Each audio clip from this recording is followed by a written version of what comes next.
He is known for his outspoken and honest discussion of the culture and ideological problems within the religion. I want to sit down with him to learn more about the true history of Islam. Welcome to UK, Imam Tawhidi. Thank you very much, brother. And for the people who are just watching this who don't know who you have probably become the most famous Imam in the world for people, I'd say, that are on our side of the circle. Do you want to explain to them why that is? Or do you want me to explain why it is? Well, I'd like you to explain it from your point of view. I'll say from my point of view, you've become the first religious Imam that has come out and said what I think many of the times needs to be said. You talk about taking violent passages out of the scripture. You challenge the scripture. And yeah, it's really, because we first had contact when? We first had contact when I was leading the English Defence League.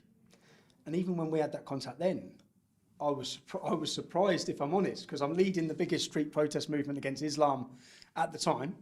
Every Muslim leader was very critical.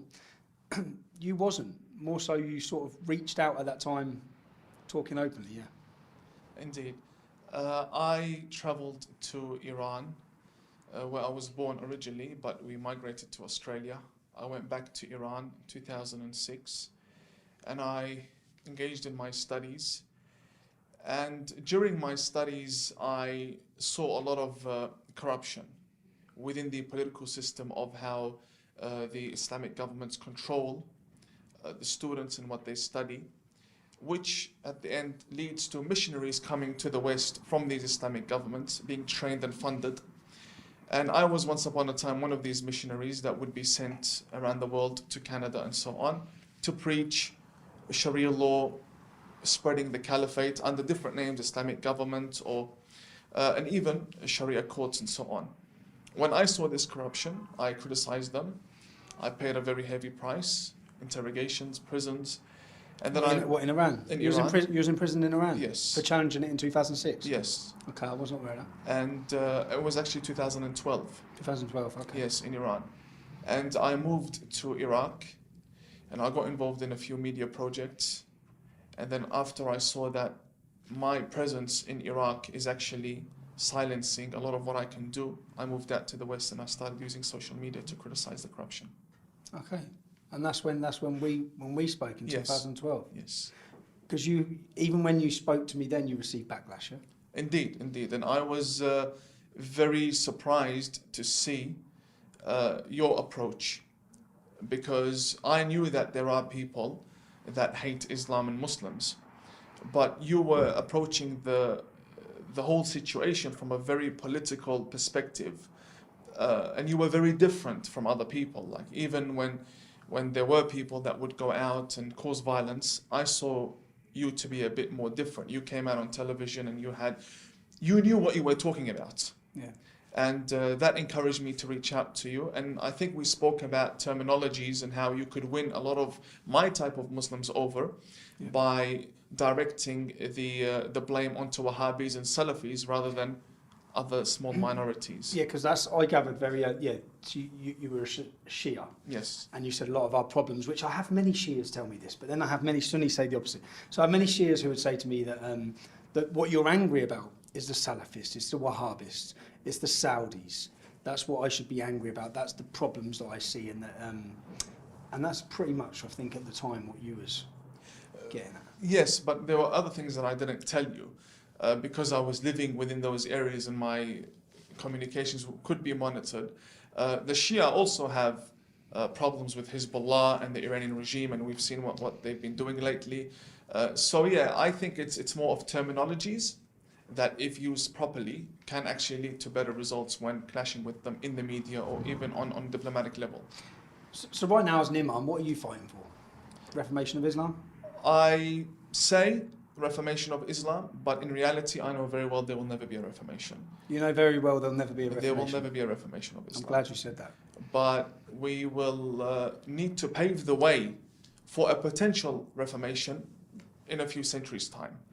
So when we hear that, from my point of view, because we have so many reformist Muslims in the UK, such as Majid Nawaz and Quilliam, who basically, this is a massive career for them, and they're selling a lie that we will reform Islam in the next generation. And it's like we've had 1400 years, it's not reformed. When someone's tried to reform it, we've had Wahhabists. Abdul Wahab, who tried to reform Islam, and we brought it back to the core, what I'd say is violent teachings. But you don't see there is any opportunity or any chance to reform? The idea of reforming something that was once upon a time introduced as perfect, it doesn't make sense. It's already perfect. So it's not like Islam was introduced in Mecca as another option or a theory or a new way of life. It was introduced as the perfect and the only way of life for all human beings. And when you come with such an approach, it's very hard to turn around and say, let's reform what is already perfect. What the Wahhabists did is that he sold a bigger lie, and he said, hey, let's live how the Prophet Muhammad lived, because that's the perfect image of man. So then he's more of a fundamentalist rather than a reformer in modern times. What I believe in when it comes to reform is that there will be a type of reform, but it's reformed individuals like myself. It will be a reformed Muslim community of third and fourth generation migrants, Muslim migrants to the UK, to Canada, to America, to Australia. People who no longer feel the attachment to what's happening in Syria and Iraq. For example, if most of these Middle Eastern families today have satellite dishes in their homes, whether they be legally or illegally, they have satellite dishes, and some of them require permits in certain countries such as Australia, some don't. When a father watches bombings happening in Syria, that emotional attachment of, yeah, let's send money to Syria, only exists within the father. It will no longer exist within the son and then the grandson. When you watch something in the news, you feel in debt to go and help out, interfering with what's happening over there. See, the problem is, we see the opposite though. On the ground in the UK, the first generations that come were not extreme. The extreme, in fact, every generation we go through in the British Muslim community, they get worse and worse. Their views and their intolerance gets worse. And that's, by any Pew research or any research, it shows that actually, even for example, it's the youngsters now. The majority of terrorist attacks now are 17 to 24-year-olds. That's the majority of arrests, and now youngsters. And that we've seen that change over the last 20 years, from being elder Muslims to then going into the youngsters. So for us to think, I've said so many times, what we need is a worldwide revolution within the Islamic community to get rid of the hatred. But that's not what we see. So, you know, say I'm an Englishman, and should I sit here, or should our country sit here and gamble on the chance? What do you think the realistic opportunity is for there to be a revolution, or for there to be a mass uprising from Muslim youth who are going to throw away their detachment to this extremism? It will never happen. It will never happen. So as an Englishman, see, this is why I say we have to stop Islam. We don't have to stop extremist Islam. We don't have to stop radical Muslims. We have to stop Islam in the UK. And I say that in the sense that I'm a father of three.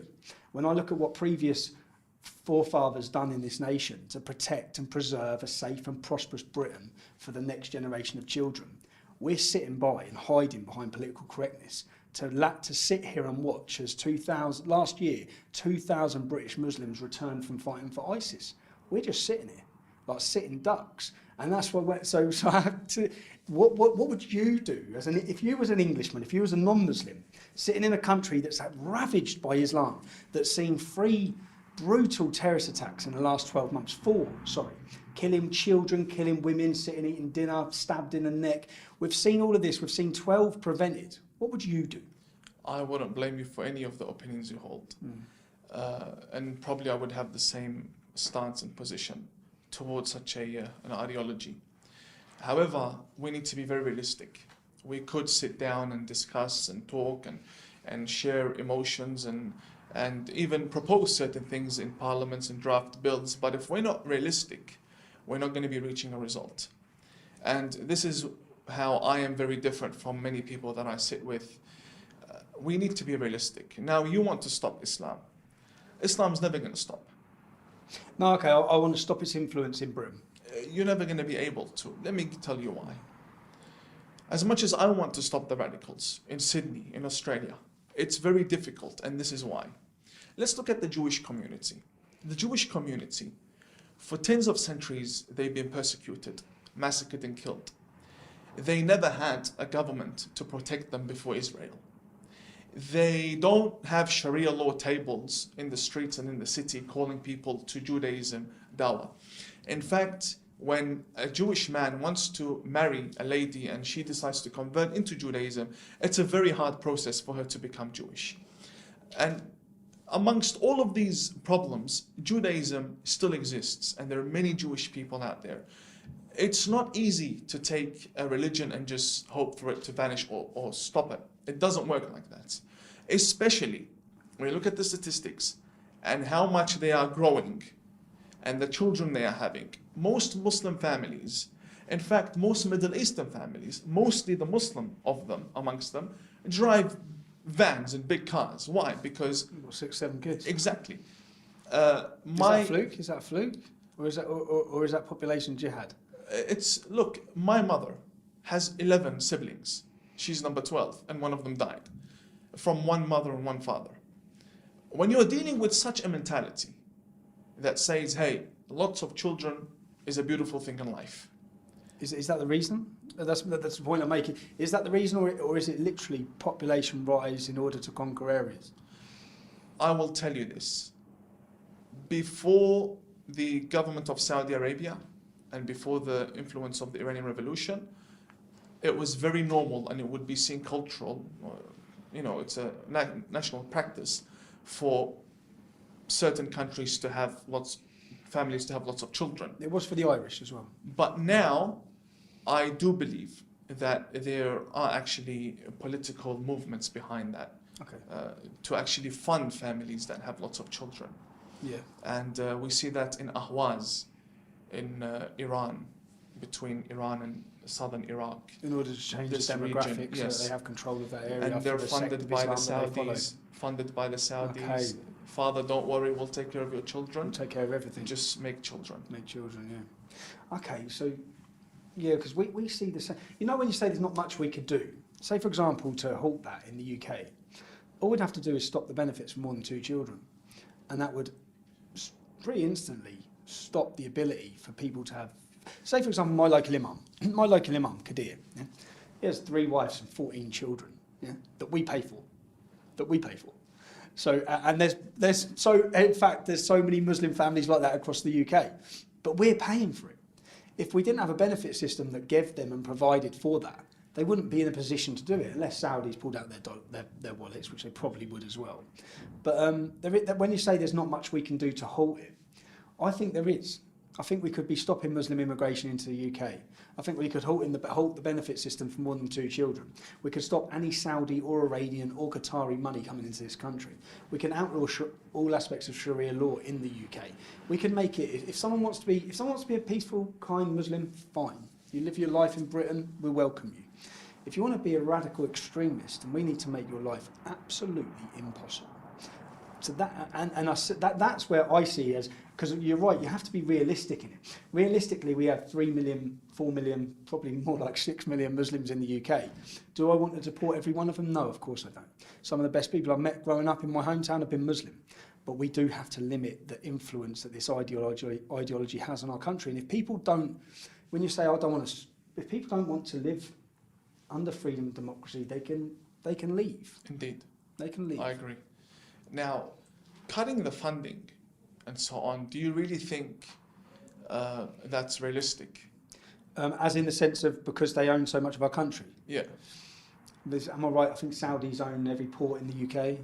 They own the percentage of the stock market. But that's when you come to the point of basically they've bought our country. They've bought our legally. Legally, they've bought our country. They own Westfield Shopping Centre. They own Harrods. They own the majority of London, and but that is that is something where our politicians have sold our land and sold our people out.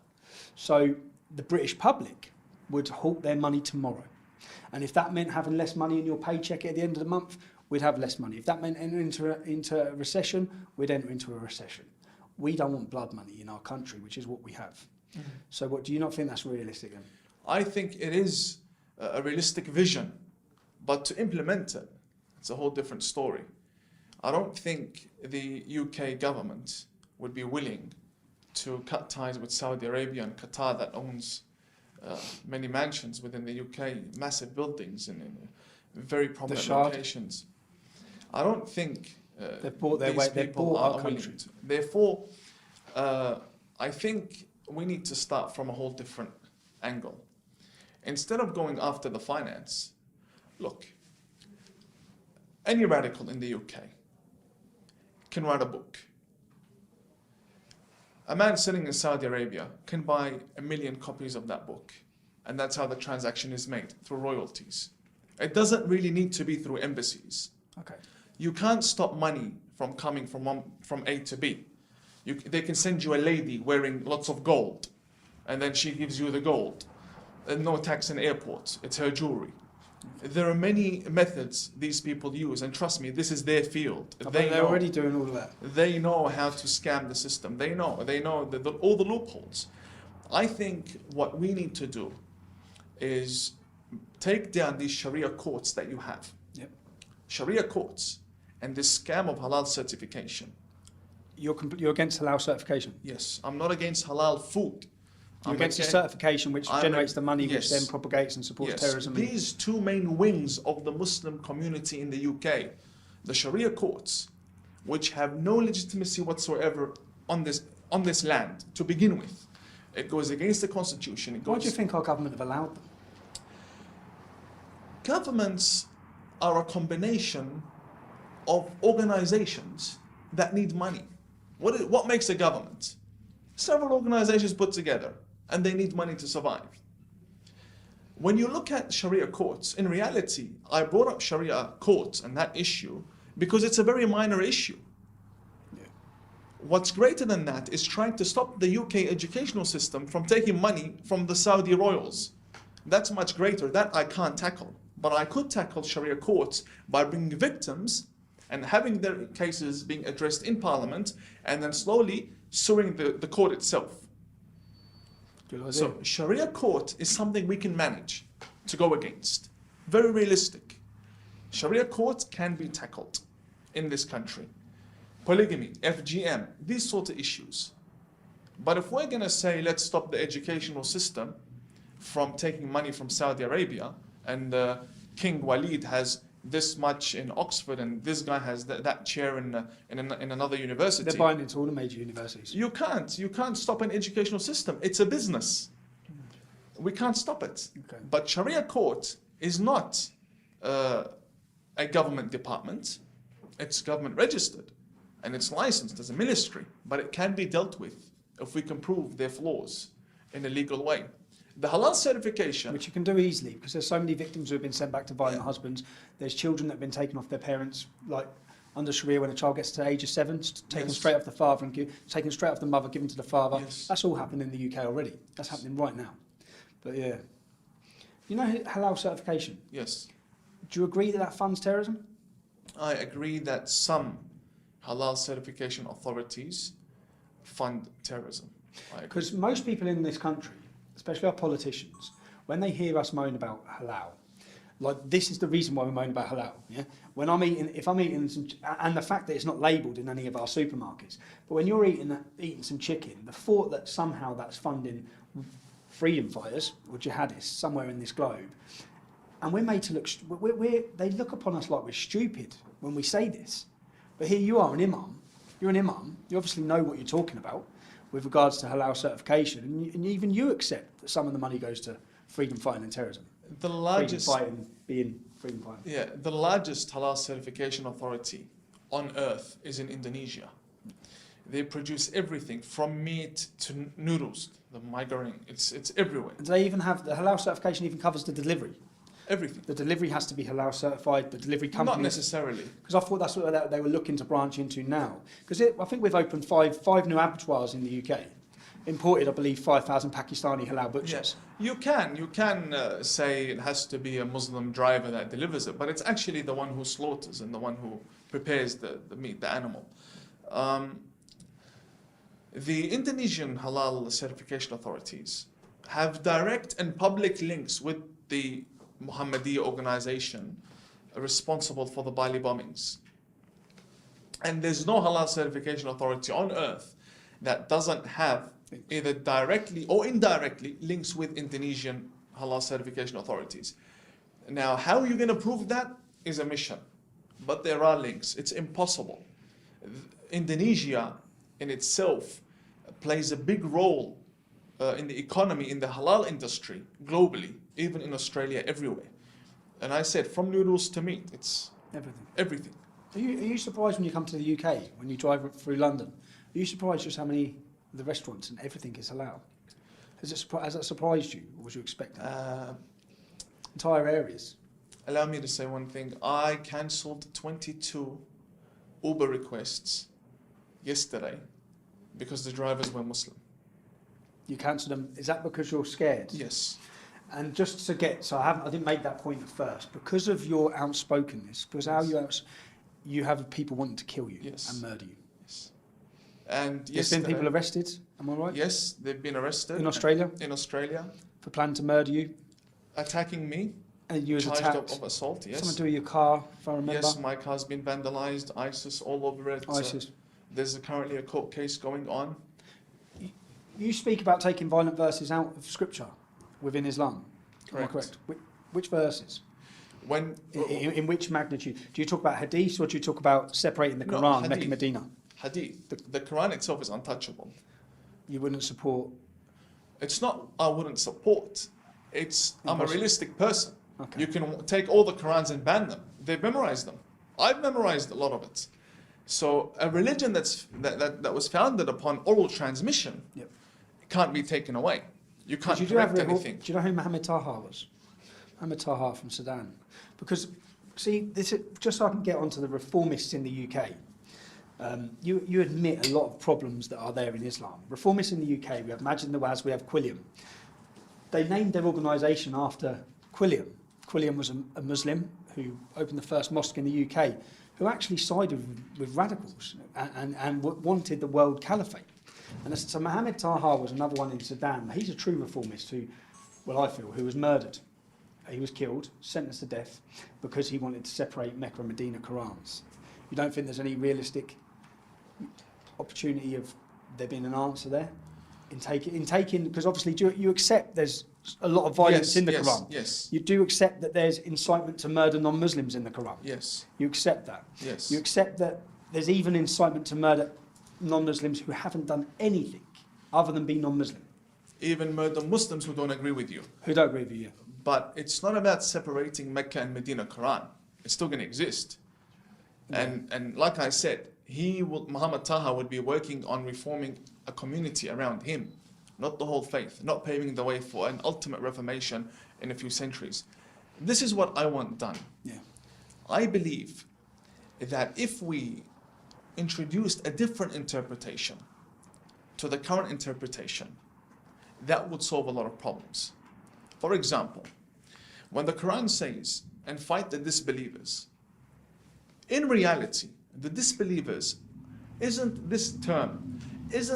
an absolute statement to fight everyone that doesn't believe in you. It was referring to those people in Mecca that had placed Muhammad in exile and so on. Because don't forget, when Muhammad was in Mecca, Muslims went over 50 people. It wasn't even an official religion, like 50 people have an idea, like so what? Later on, when they moved to Medina, it became official. But then there were still only 300 people. Muhammad died, and his army, his entire army, were only 3,000 people. There's a lot of nonsense that's been introduced within the books of hadith that show you Muhammad was a massive leader of a huge army from the east to the west. It doesn't work like that. It wasn't like that. Muhammad died, and his army were 3,000 people, led by a man called Usama after him. 3,000 people, and they were all lazy and disobedient. They betrayed him in many battles. Uhud was one of them. So looking at this aspect of the Prophet Muhammad, and looking at the society he preached in, he wasn't preaching to Oxford students. A bunch of... Well, in fact, a lot of them were criminals. Criminals. He went out to the mountains and got all the criminals and brought them all in on a rampage. And you're dealing with a community with the lowest level of IQ Arabia had ever seen, burying their daughters alive. Why? Because she's a daughter. At the time, which is... But why would you bury your daughter? Because... Why would you bury your daughter? Because if war happens, she gets taken hostage, and then I look bad. Well, then don't go to war. It's as simple as that. But you're dealing with that type of mentality, this level of intellect. And I believe bring another interpretation, which is more logical. Like, yes, Muhammad had a problem with these type of disbelievers. Doesn't mean Tawhidi has a problem with Tommy Robinson. The idea, what you're saying, is introduce a new interpretation. Like, even just doing that. Say, for example, I had a disagreement the other day with a young Muslim who was telling me that it doesn't say in the Quran anywhere to kill innocents. And I said, but then we get down to the word innocence, or we get down to who's innocent. And we have, do you know Ibn Kathir? Ibn Kathir, who's one of the world's most recognised Islamic scholars, who simply says that disobedience, so in the verse, say 533, where it says kill those who cause corruption or disobedience. Disobedience simply means being non-Muslim. So that simply gives fair game to anyone who follows his teachings, which is the majority of the Sunni world, to go out and kill non-Muslims because they're non-Muslims, because they're disobeying Allah by not believing in him. So what you want to do, what you want to introduce, or what you see as a solution to the problems we're in, how do you see that's possible at that level? Firstly, you quoted Ibn Kathir. Yeah. Ibn Kathir is the biggest ideological terrorist we have ever seen in the history of Islamic scripture. Ibn Kathir, Bukhari, Sahih Muslim, all of them are terrorists. Bukhari... Terrorists in your view, but the majority of British Muslims who follow the Sunni sect would be idolising them. It's got nothing to do with Sunni sect. No? Bukhari has even influenced the supreme leader of Iran, the Shia. Okay. Many of the Shia tafsirs, interpretation of the Quran, from Bukhari, reference Bukhari. Okay. Even though not take from him a lot, but they still reference him and they quote him.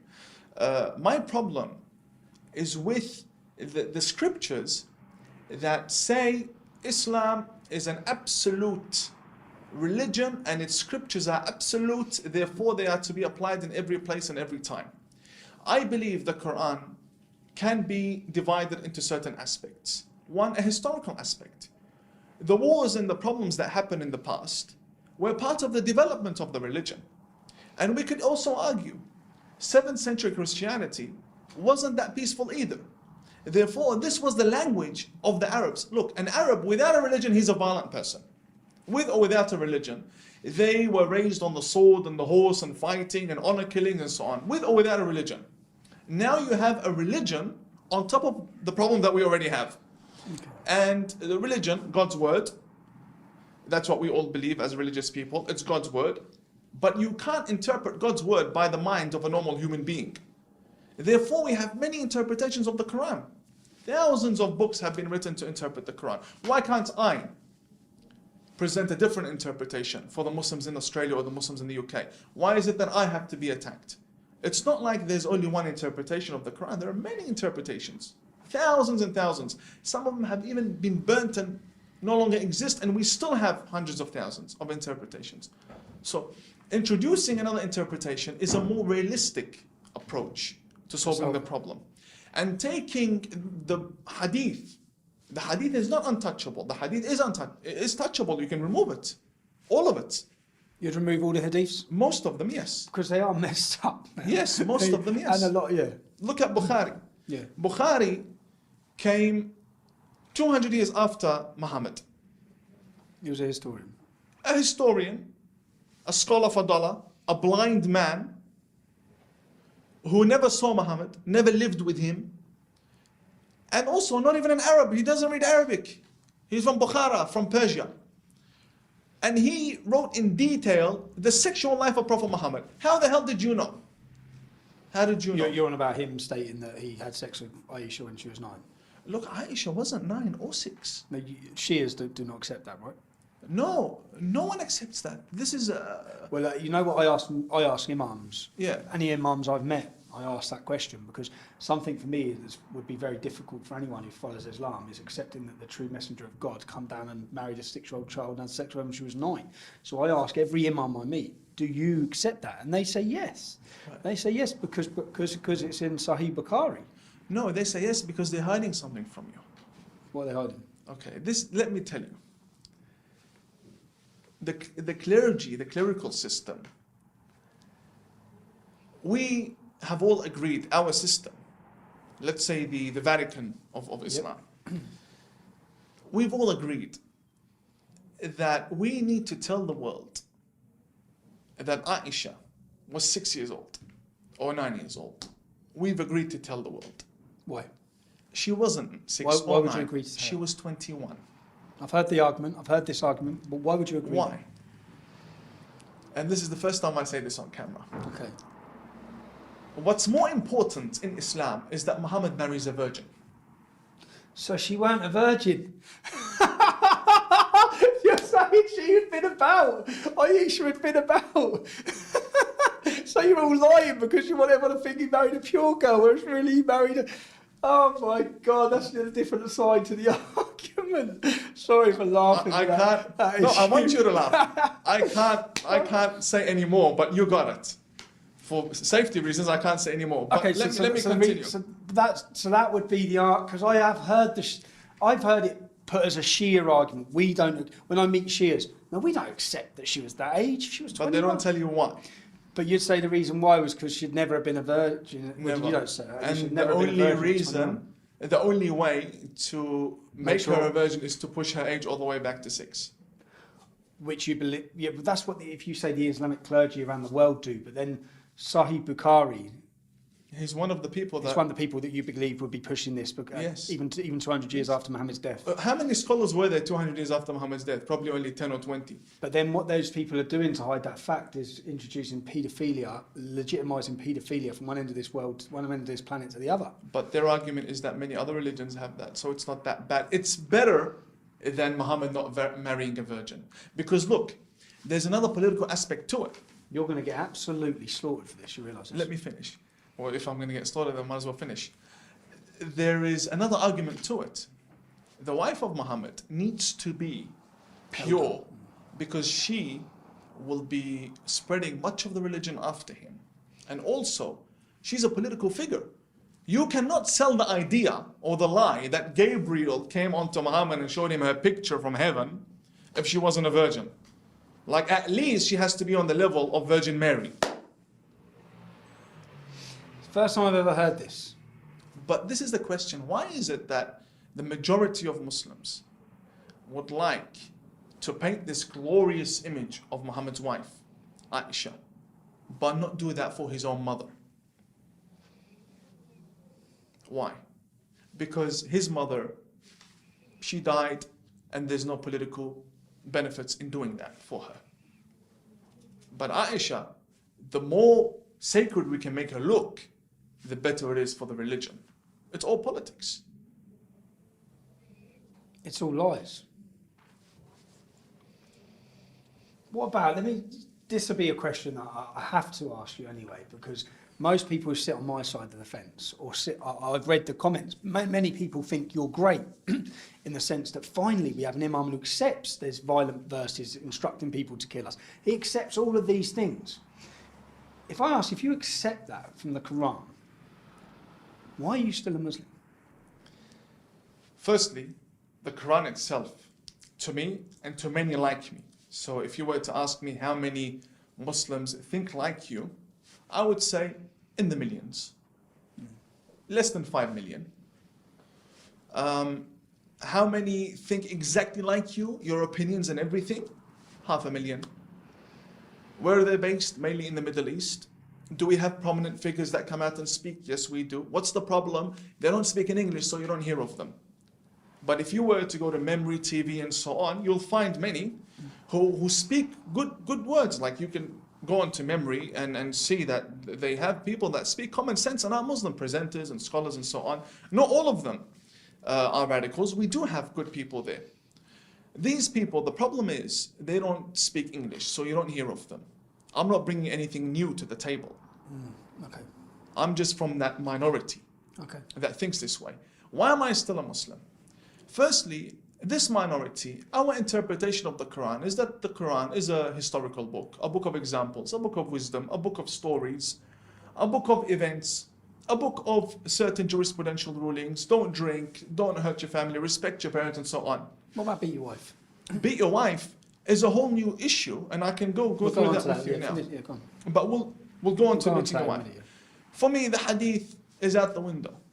I don't approve of the hadith. It's nothing to me. If I approve of the hadith, I approve of, for example, Sahifa Sajjadiyya, which is a book written by one of the grandsons of Prophet Muhammad. The treatise of rights for the human being, it speaks about the rights of the human body and the rights of your children by a man named Imam Sajjad. And we see Muhammad differently. The minority of Muslims see Prophet Muhammad differently. We don't believe he wanted to conquer the world. Like I just told you, he had 3,000 soldiers when he died. How is he going to go to the Prince of Persia and say, either you become Muslim or I'll come and I'll chop your head off? It doesn't make sense. The guy just took over the Roman Empire. Things don't add up. Sometimes in order for us to motivate, the clergymen to motivate these children, we make up lies.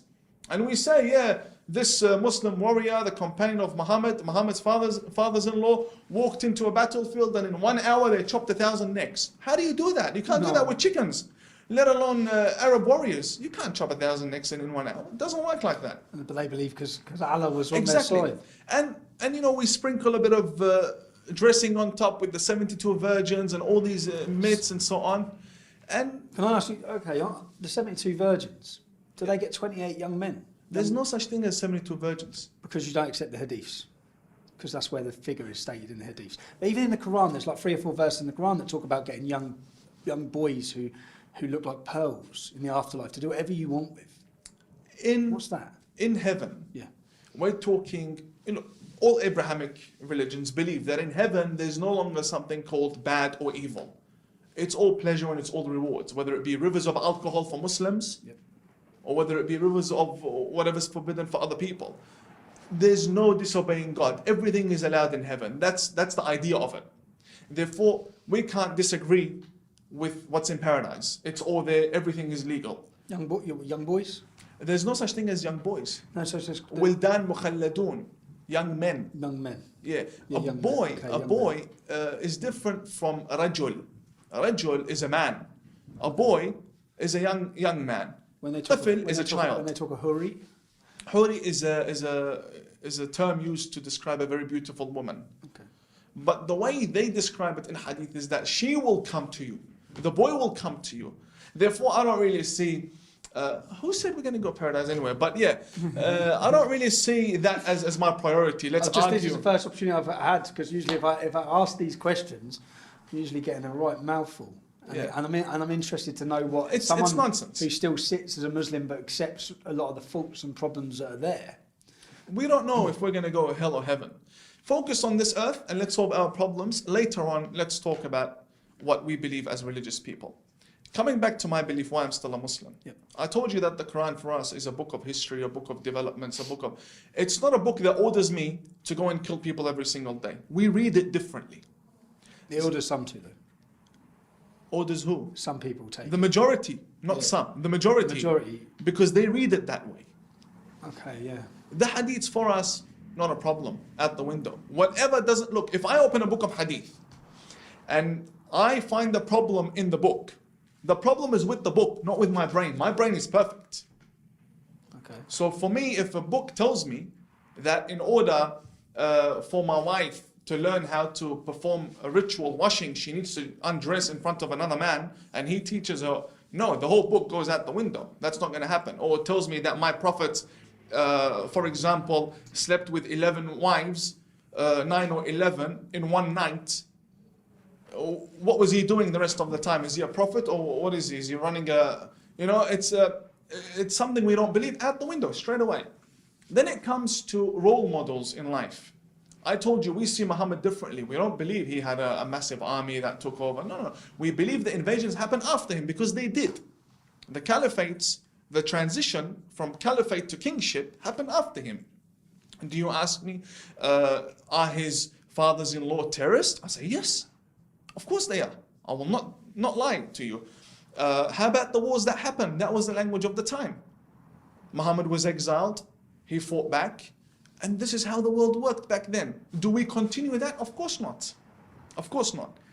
And other figures in Islam. Why am I still a Muslim? There's a man by the name of Hussein, the grandson of Muhammad. Yep, this is what we have the massive Jalu march every year. There you go. And then the real radical Wahhabis wait at the end of the Jalu march, screaming obscenities To fight to fight them. the grandson, the people who are worshipping the grandson of Hussein is. The followers of Hussein believe that after Prophet Muhammad, corruption reached such a level, killing, invasions, that the grandson of Muhammad, his daughter's son, Hussein, rose to reform. He's our inspiration. So you recognise him as a prophet as well? Not a prophet, Not a prophet? but an infallible being. Okay. And he was beheaded, and his whole family was taken hostage. Women and children, 72 people were massacred, butchered in Karbala, Iraq. Okay. 50 years after Prophet Muhammad had died. By 100,000 soldiers, completely butchered. Their heads were chopped off and they were carried from Iraq to Syria. This is the man we follow. Therefore, I believe that if the world heard of a man by the name of Hussein and what Hussein stood for, a lot better than Osama bin Laden and Muhammad ibn Abdul Wahab and Al Saud and Khamenei and these people. Yeah, okay. So this is where we get our inspiration, and this is why I still hold on to Islam, only because of a man by the name of Hussein. If Hussein wasn't in the whole chapter of Islam and the rising and to bring change, I wouldn't have hope. Hussein gives me hope. What would you say to the people, as many would say, that you're just practicing taqiyya on the non-Muslim audience? You're lying to further the goals of Islam. Right. Because that is something that I've seen thrown at you by a lot of people. Oh no, I get it's it a also lot. a term that I've used a lot, not on yourself, because I actually find it refreshing sitting talking to you. I find it refreshing to see that I'd love our government to talk and understand a lot of the problems we face, but they're so in bed with the Wahhabists, the Salafists. In fact, my local council, what do you think? My local council give £140,000 of our taxpayers' money to the Salafist mosque that has produced Stockholm bomber, fertiliser bomb plot after bomb plot after bomb plot. So yeah, I find it refreshing to see that you speak honestly. I don't really hold the same hope for the future, but in that sense, what about taqiyya? You said two things. Taqiyya. Because Sunnis will tell us that, that's the Shias who practice taqiyya. Because you'll have quotes from Muhammad, who is known as the ultimate deceiver, and that you can lie if it furthers the goal of Islam. Firstly, taqiyya is applied and implemented in situations where you need to save your life. What I'm doing is against taqiyya. What I'm doing is putting myself in danger. I agree. So I'm not protecting anything. Secondly, furthering the cause of Islam, I haven't had one person convert because of me until now.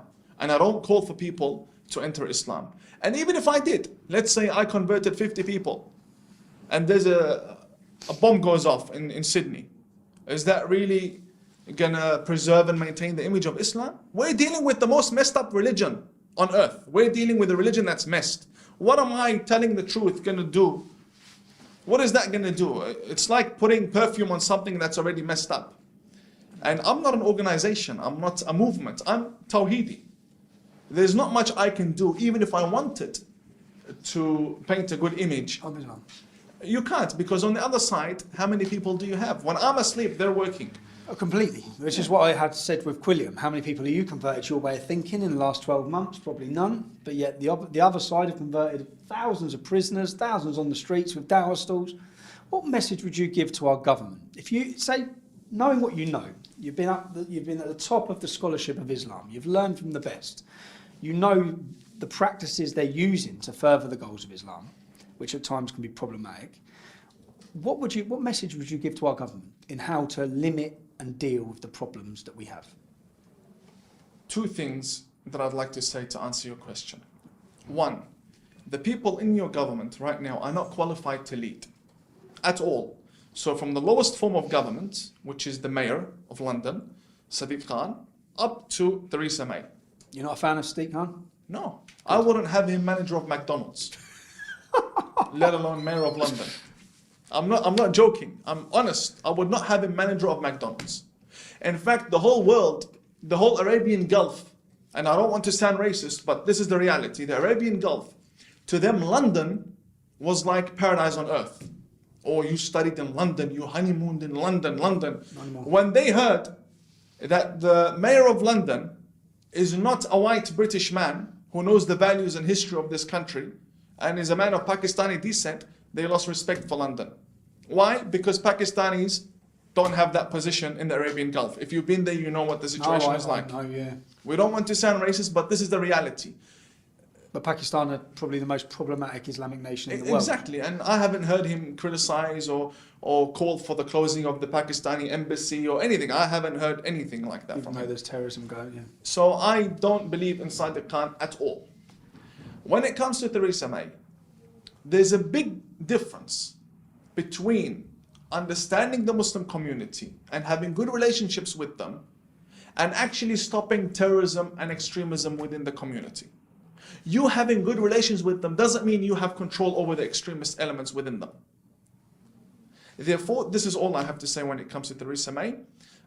Perhaps her office might want to employ certain experts, not imams or scholars. Yeah, that's what they do. Experts. After 7/7, our government set up a panel room of approximately 100 Muslim leaders across the country. 80% of those men were what people would refer to as Islamists, were pushing or blaming everything on foreign policy, not accepting any fault. And that's who they set up as their advisory board. That was after 7/7. I will not deny They're in bed fact. with the worst people. Yeah, I won't deny the fact that, yes, Western interference in the Middle East does cause backlash. But come on, the ideology of ISIS was there before Hillary Clinton funded it. Yes. It's not like they made terrorism. It was already there. Yeah, under different names and different guys. It already existed. From the first Islamic Caliphate up until today. It already existed. Just getting on to yourself, what have you received? What sort of reaction have you received from the Muslim community and from the non-Muslim community since you've started this very public speaking out? And I would say you're completely putting your life on the line in many circumstances. Yeah, what reception have you received? Very mixed. From the Muslim, two types of reactions, and from the non-Muslim community, again, another two type. The Muslim community, the regular Muslims that you see every day, some are with me, some are not with me. Those that are with me, they divide into groups. Some would speak out that they are with me, and you'll find them a very small minority on my pages online. And some would say, we're with him, but we don't want to speak out. We'll lose our jobs and so on. And families? Yeah, that's the regular Muslims. Then you have the imams. And the Australian government knows. Most Muslim imams visit me in my house, within my city. Yeah. They visit me, they invite me, they sit with me, we discuss, we go out together. But when I say come out on Sky News and criticize, they don't want to do that because they're employed under a contract and they have a family to feed. So there is hope because I see what's happening. They are with me, but not publicly. Then we have the non-Muslim community. The non-Muslim community, when they look at me, they say, okay, he's a right wing. There's no such thing as right wing. We're dealing with terrorism. I agree. If you criticize ISIS, it doesn't mean you have a political stance. It means you have a humanitarian stance. You're a human being that is against butchering other human beings. So the left attacked me for a very long time, constantly, day after day after day, article after interview, or radio. Every day I was being attacked in Australia. And then they came to realize. The left attacked you? Yes. The left attacked you. You're a Muslim imam coming out speaking against terrorism. The left are the real bigots, not the right. The left are the real racist bigots. It is them. The left, whenever they see a moderate Muslim or a peaceful Muslim who criticizes the majority of texts, they come and they say, oh no, a Muslim can't be like that. A Muslim is like Anjan Chaudhry. A real Muslim is like these radicals. So this guy must be a fake. Bash him. And what do we do about the radicals? Understand and tolerate them. They are the real bigots who in their minds believe that a real Muslim can't be a moderate. And this is what I've first-hand experienced. You've experienced that from the left. I call myself a peaceful man. Oh no, you're criticizing this book that calls for beheading people. So what do you want me to do? I want the Bukhari completely banned from universities. Why should it be used as a source for writing a thesis? Or we have schools across this country that are having these books. Schools, junior schools. Yes. Juniors, children's schools, madrasas. Would you stop madrasas? I stopped going to madrasas from the age of 12. Would you stop madrasas in our country? Of course. You would, of course. First day. First day you'd close down madrasas? I would. Day one. Because, I mean, it's nothing's hidden anymore. There have been spy cameras that have gone inside and exposed everything. Teaching. They're beating children. There's nothing hidden. And these corruptions, I once upon a time used to teach them. I used to teach them once upon a time. So I know what's being taught as well. Okay. Fascinating. Fascinating. My pleasure. I'll ask you again, when you come back to England, will you visit us again? We'll be in the Definitely. process of setting up a new show, and I think the British public would like to hear a lot more. Definitely, definitely. Thank you, man. I wish you God luck. bless you. Thank you very safety. much. Yeah? Thank you. Thank Cheers, you. man. Thank you. I just want to say a personal thank you to every single person who supported me. I couldn't bring you these videos without your support. We have no big funders, no big donators. So this is literally by you, for you. So I want to say a personal thank you. And if anyone else wants to keep up to date with what we're doing, we've got plenty of exciting things coming up now. I've gone independent. You can do so at tommyrobinson.online. Thank you. Well, that was pretty damn good. I was riveted. I seriously was. Hello, All the way everyone. I'm through. here with... Oh, I have another one lined up, so don't go away. Welcome everybody in the side chat. Maynard saves. God equals the square root of -1. Stephen M. Hawley and DB Cisco. Thank you for joining and thank you for watching when you did. Rebuke and reprove. Sorry, I forgot about you. Hey, I got a question for you, Rebuke and Reprove. And God also asked that question. So there's Sidney and God asking Rebuke and Reprove the question about the watermelons. What's with watermelon? Is that a code? Or is that code? I'd like to know. In fact, the whole internet would like to know. Rebuke and Reprove. So let us know. I'm going to carry on with another video. So it's going to be another hour of video, unless, of course, an interesting dialogue happens to emerge out of people joining the Google Meet room. The code, of course, is on the screen. Open your Google Meet application and enter the code, and you'll be in the room. Okay, those who think what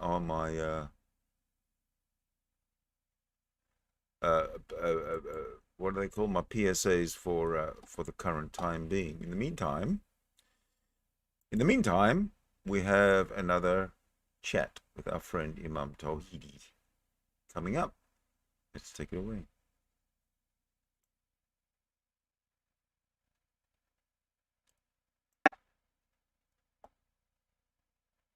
Hello, everyone. I'm here with Imam Tawhidi. I'm sorry for not showing my face. My camera just broke down last night. How are you doing, sir? Good. Thank you very much. I hope you're well too. Yes, and as I was saying, YouTube demonetized the stream before it even began. I have never experienced this before. Indeed, they must be Islamophobic, as you said earlier. Yes. So I want to start by reading you something that a subscriber of mine said. Before we began the interview 2 days ago, I posted on Twitter and asked people if they would want me to tell you or ask you some questions. And a Roman Catholic messaged me and said that he had given up on Islam and thought it needed to be ended. But he saw of you and the way you spoke, and he got some hope back. So you managed to de-radicalize a person, basically. Has this happened often? Did you get this type of messages before? Thousands. Really? Since 2016, there would be in the thousands, in the form of emails, phone calls, fax messages, word of mouth, people I've met face-to-face, Twitter DMs, plenty of people have changed from being 100% happy to see a Muslim die or to see that there's one less Muslim on the planet, to taking the more intellectual approach and seeing that there is hope for change, because change is what is needed on an intellectual level, on an ideological level. You cannot wash blood with blood. And yeah, many people have changed from being very strong in their stance I'm very happy to see that people are once again depending on intellectual debates rather than violence. And at the end of the day, you know, we complain from Saudi Arabia for butchering people. We complain about Iran for hanging people. So we must not be like them. We shouldn't wish the same for them. So yes, I have come across many people like that. I see. Was it the other way around? Someone from the Muslim community, perhaps, that was more radical, and because of you, they've managed to claim that they've decided to be more moderate? Or if you're speaking about Muslims watching me and changing their opinions, they would be much more than what I just mentioned about the non-Muslims. I mean, hundreds of thousands of emails in my inbox. I mean, I show this to police. I show this to journalists. I show this to the media. My laptop is in front of me. And whenever we sit down and they say, when are you going to give up? All I do is I open my inbox and I show them the messages. And I have on my email inbox 4,200 pages if I were to click. And this is if I were to show 100 per page, or 50, I think the max is, I'm not sure. But if I were to max all of the emails, I would have so many open. And this is just the office email, my personal email, my Twitter DM, my foundation, my website contact form. Many, my brother, many Muslims contact me, and also in real life, in person, women who have been sexually abused by their school principal, a Muslim private school. They come to my office, young girls who are taken to the Middle East and then married off. She's 13, she's married off to her 31-year-old cousin. She comes back 5 years later, she's looking for someone to help her. She comes here, she comes to my office. The police know, the government know, intelligence, state intelligence know. They know exactly how much effect we are having. I'm not saying that we are de-radicalizing in the hundreds of thousands, but what I'm saying is in the last 2 years, we've received many emails from people who have been very welcoming of my message. And also many problems have been solved in the thousands, whether it be in Australia or globally. So this, what you're saying, is really strange to me, because I have not heard about this from the mainstream media at all. Like, this is the first time I'm actually hearing this from you. Yeah, you can actually verify this by looking at the extent of threats and the attacks on my person. It's very simple. If I had no influence whatsoever, and if I was a nobody, nobody would care about me at all. I mean, they don't care. You can just leave me to bark like a dog, right? That's how they say, bark like a dog. But they know exactly how serious this is. The government is also aware of bribes and how much money I've been offered. There's a businessman in this very city that I'm in that offered to pay off my home just for me to relocate somewhere else, which didn't make sense to me. Why would you pay off my home and then I have to live somewhere else? In any case, many foolish people approached me. And the problem is, I am someone who talks about everything. I think they're very scared that other people would follow in your footsteps, that there will be more people like you. And you'll be a positive example. So Perhaps. You are a scholar who seems to have appeared out of nowhere, calling out the extremism in Islam and advocating for a more moderate form that is compatible with Western societies that are secular. Yet the first thing the mainstream media did was to slander you and try to question your credentials as an imam, claim that your supporters are from the far right, and pretty much poison the well. The first interview that came from the mainstream media, the first editorial that came was from ABC article called Imam Tawhidi, the problem with the media's favorite Muslim. Why do they think they do that? Like, these are not Islamic organizations. These are Westerners that, for instance, in the case of ABC, I understand they're being paid by the taxpayer money from Australia. You mentioned a few points which I would like to address. Firstly, the idea of me coming out of nowhere is very wrong. I have been preaching on television, on paper, in classrooms, in universities since 2010, in the Middle East, in Canada, and around the world. There was no media coverage because I was not a person of interest at that time. In 2016, I publicly announced the establishment of an organization in Adelaide. And I began working on a diplomatic level, internationally building relations with influential people. I became a person of interest. You see, once you hit the political arena, you become a person of interest. There are many imams who you haven't heard of. Plenty, hundreds of imams in Australia who the people don't know because they're not really active in that field. So I became active on a more public level. And in 2017, I may use the term discovered. I was discovered, and I would like to put it this way, by accident, by a local television program or a journalist. And it took off from there. Once the people saw that I existed, the media requests kept coming, and it never ended, it never stopped. Now, if we take a look at, for example, what you said about me coming, me being a scholar, I'm a third generation Muslim imam.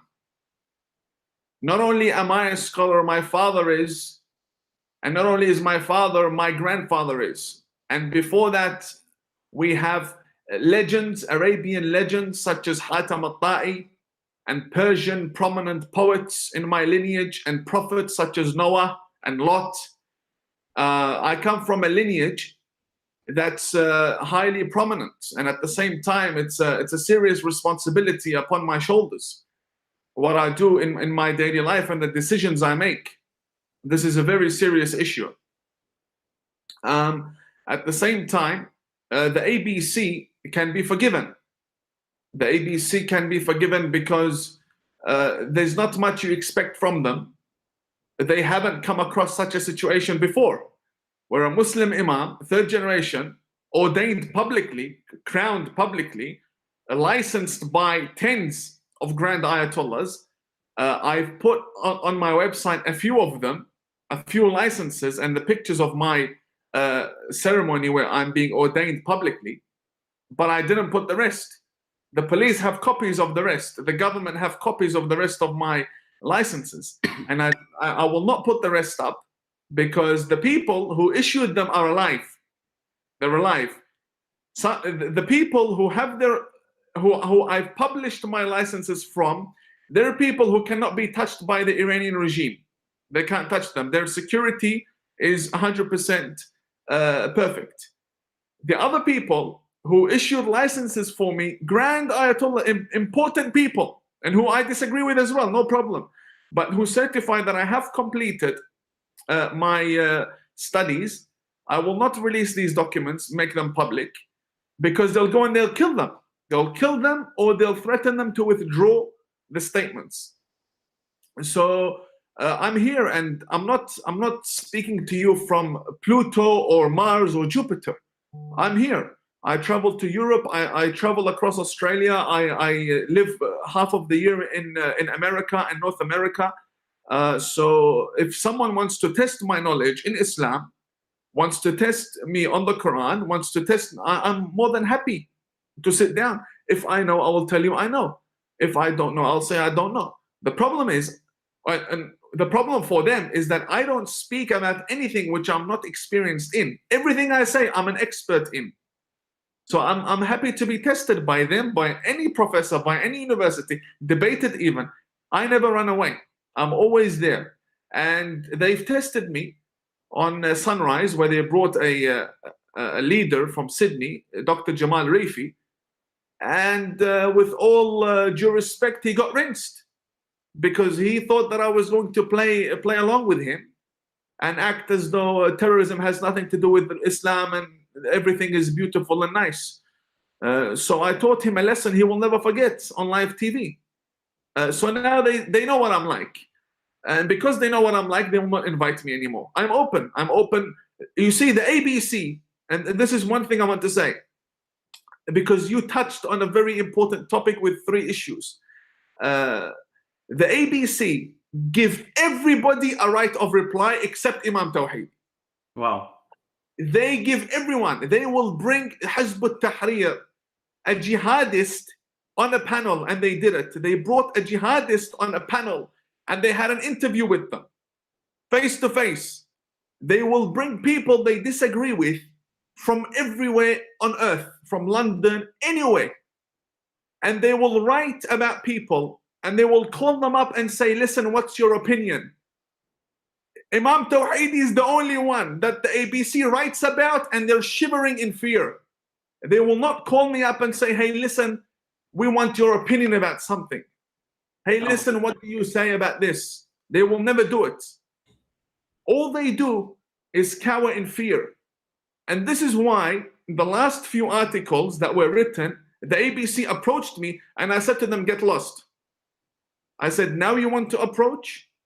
Now you're trying to approach? All this time you've been defaming me, ruining my image, and now you just want to call and think that I'm going to say, yeah, why not? Let's have a coffee together. Come to my office. No, no, no.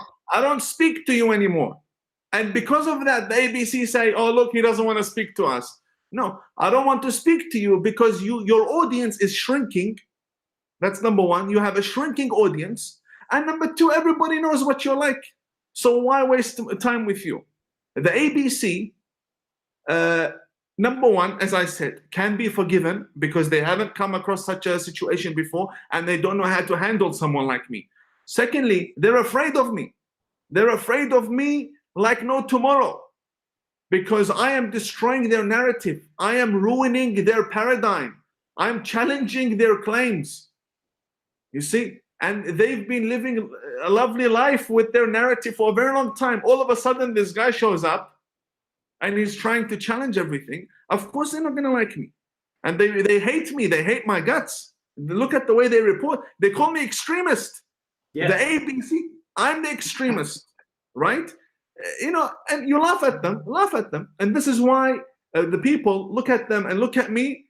And 100,000 people join my page. 150,000 people follow my Facebook page in 1 year alone.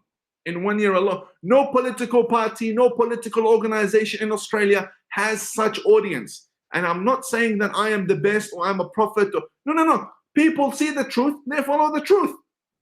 It's as simple as that. I'm not laughing. I'm worried for 2 reasons. Number one, as you said, they are the ABC, they're a tax-paid news program. They shouldn't have a narrative, like you pointed out. They should just report on the facts. Now, I know a lot of my audience are used to the mainstream media having a narrative, but it's not how the way of things should go. And secondly, when I said that you're a scholar who seems to have appeared out of nowhere, I was quoting from the ABC article. Like they have initially, the first moment they saw you, they started hurling these insults. I know it shows their level of journalism. If I don't know you and I see you for the first time, I'll give you a call. Where were you preaching before? Right? Yeah. What mosque did you grow up in? Which school did you study in? Right? Yeah. Nothing. They went to a terrorist organization, not the ABC, but their sources provided them with a statement against me from a terrorist organization in Iran that said Tawheedi dropped out from us. And they're using it against me. I'm happy that I dropped out and I withdrew myself from such a radical extremist institute. You should be happy. You should be happy. But no, they're saying, no, Imam Tawheedi dropped out. From where did I drop out? I dropped out of a university once I noticed that they were trying to radicalize me, turn me into a Hezbollah militant style cleric, a missionary for them. The best decision I made in my life was dropping out of a university that wanted to turn me into a jihadist. And I will never shy away from that. So you made the statement that regarding Islam and terrorism, and I seem to notice, looking at the terrorist attacks within recent years in Europe, the overwhelming, if not all of them, maybe there are some others that I couldn't find, they're committed by Sunni Muslims. Now, we know there's other denominations like Shias, for instance, and I understand they usually commit terrorism within the Middle East. I couldn't find any case in Europe. We know that there are Kurdish Muslims and many other denominations. Can you pinpoint some correlation? Like, why would the Sunnis be more inclined to do these things in Europe, and why would the Shiites do them in the Middle East? The Sunnis make up of over 90% of the Islamic religion. Excuse me, I lost. Yeah. The Sunnis make up of over 90% of the religion. Some argue, some say 85%. The point is, it's the overwhelming majority of people. So clearly, most of the news and most of the events will be about them because they're the majority. And also, Sunni Islam is more organized when it comes to militant Islam.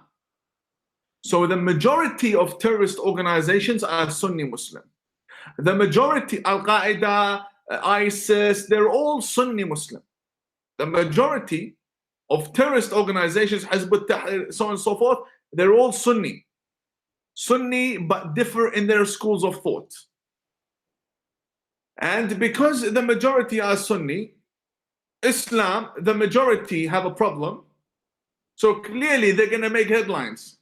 That's not to say that Shia Islam doesn't have a problem. Shia Islam also has a problem. Shia Islam also has terrorism. Shia Islam also has terrorism in Europe. For example, the Iranian regime currently had a diplomat that tried to undertake a terrorist attack in Austria. Another incident just took place in France, where an Iranian government official was caught trying to blow up the MEK conference for the Iranian opposition. And you know, it's Hezbollah and their terrorism around the world, and their drug trafficking around the world, and their kidnapping of opposition. So we have Hezbollah who are terrorists, the Iranian regime who are terrorists, their allies in Yemen who are. Iran is like an octopus, okay, with terrorist organizations everywhere. In Nigeria, the Zakzaki movement, everywhere you go. In Iraq, now we have Christians being shot and killed for being models and gay and so on in Iraq. Who's behind all of this? Shia terrorism. Iran and the Islamic Republic of Iran. So just because the Sunni Muslims are the majority does not mean that we overlook what's happening when it comes to Shia Islam. No, Shia Islam, Shia Islamism, the militant form and schools of thought and ideologies of Shia Islam can in fact be even more dangerous than Sunni Islam. More dangerous.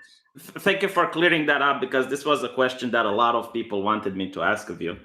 Now, from my understanding of Islam, unlike the Bible and the Torah, when you have things contradicting themselves, in the case of the Bible, it's going to be the priests that are going to decide which is the religious dogma regarding that contradiction. But as I understand with the Quran, it is a clear way of how to interpret it. It's chronological. So I guess the older verses, the older verses would be the ones that are to be taken. It's not chronological. The Quran is not chronological. Okay, so how do you do when you have a discrepancy in the Quran? Like if, let's say, you have one verse that says something and then the other would say something else. There's no problem. It's a book of religion. It's going to contradict itself based on circumstances, based on philosophy of revelation, based on events, based on situations, based on giving examples. It does not intend to contradict itself. Like all books, they do not intend to contradict themselves, but situations occur where things change and it appears to be, it appears as though it's a contradiction. But at that very time, what you read now as a contradiction was in fact a solution for a specific situation of that very era. I see. That makes sense. And don't forget, the Quran was compiled by the caliphs. The Quran was compiled by the caliphs, and the caliphs are terrorists. Our Yes. caliphs are terrorists. The fathers-in-law of Prophet Muhammad, terrorists. And between brackets, because it's the first time I say this publicly, fathers-in-law of Prophet Muhammad were terrorists. One guy said to me, why don't you care about Prophet Muhammad's fathers-in-law? And I said, I'm divorced, and part of the reason is that I couldn't care less about my own father-in-law, let alone the fathers-in-law of Prophet Muhammad. Anyway.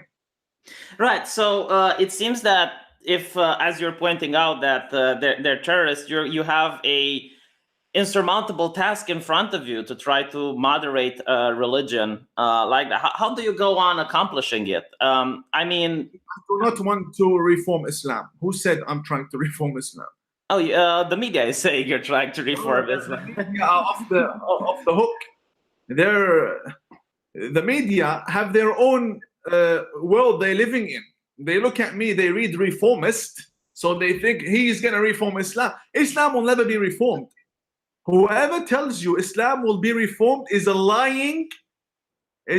either lying or arrogant, or just enjoying the funding and money, like the Muslim reform movement in America, right? Yes, like I've heard of them. Yeah, Islam will never be reformed as a religion, because Muslims only believe in what God sends, and a reformed Islam will be a man-made Islam. And a man-made Islam has no room in any mosque. I believe in reforming Muslim individuals. Muslim individuals can be reformed. Muslim individuals can be peaceful. They can integrate, they can assimilate. Look at, for example, Rahil Raza. Look at Asra Nu'mani. Look at Majid Nawaz. Look at the people just like them. A Muslim can integrate, can be a man of peace, can turn around and say all of our leaders were terrorists and they should be condemned. Muslim can be like that, but Islam cannot. Islam will never change. You cannot change the Quran. You cannot change the Hadith. You can't do any of that.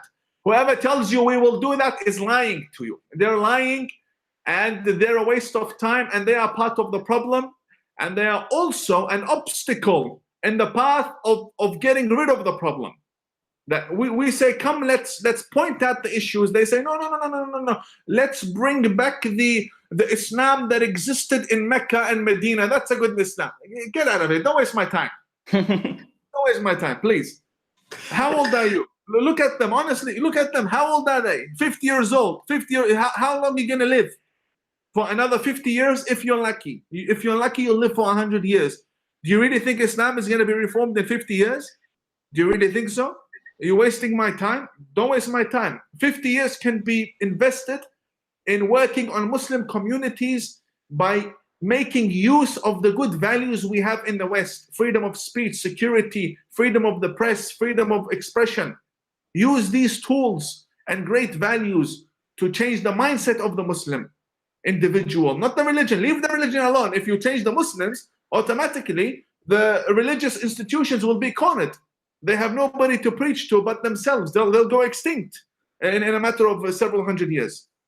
It's really great that you said this, because I couldn't find anything you said anywhere else on the internet. Most people that want to have a more moderate form of Islam always talk about reform and changing it, and you just put it in a very interesting way.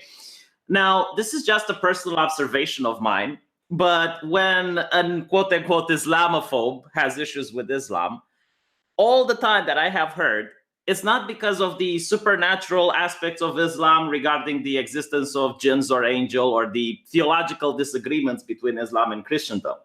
It's the political aspects of Islam, mostly in regards to Sharia law, which takes the religion from a personal matter and transforms it into a system of government, a constitution, if you will, under which the nation is to be run. And while we can criticize capitalism, socialism, feudalism, or any other form of government that humanity had in the past, or in the present, we can't criticize this particular one because people will be branded as an Islamophobe. Who cares? Who cares?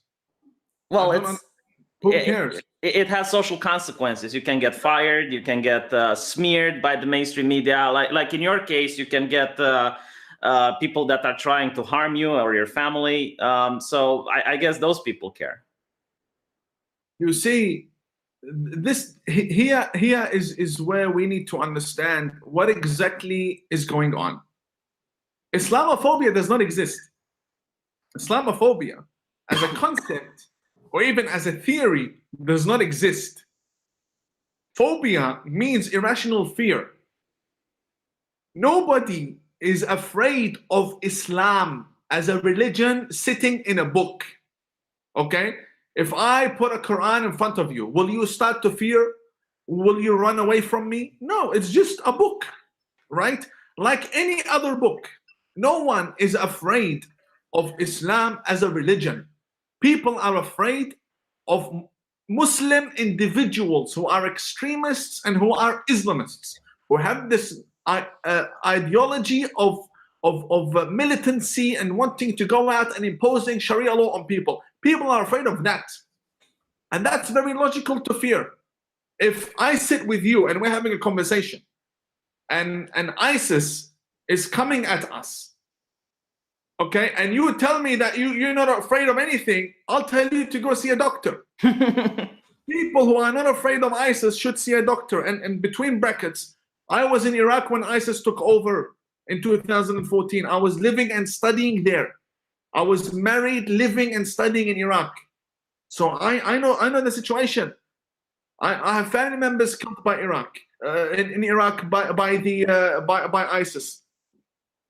So this whole notion of Islamophobia is a political game. It's a political game, and it only works in societies where people are weak-minded, morally and intellectually bankrupt. You know, and I have many friends who are Islamophobes. No problem.